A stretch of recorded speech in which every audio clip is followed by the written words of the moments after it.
all-new SYMA X5UW is going to bring you a whole new flight experience. It's ready to fly when you get it. In the following process, you're free to post a video at any time and learn the X5UW accessories assembly with us. First, insert the protective guard into the corresponding slot. Next, install battery for aircraft. Then, install camera.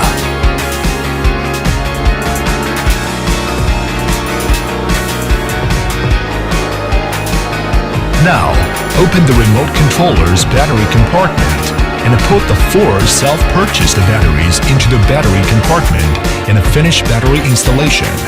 Finally, turn on the controller and aircraft. After matching is done, unlock the aircraft and begin to fly. When the aircraft's battery power is low, use the charging cable and connect the computer port for charging. When the indicator goes off, it means charging is finished. Ascend.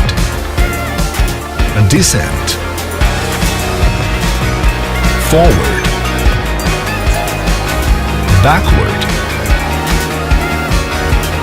Left sideward flight. Right sideward flight. Left rolling. Right rolling. High and low speed switch. Trimmer mode. Headless mode. Track mode. Draw a flight path on the screen.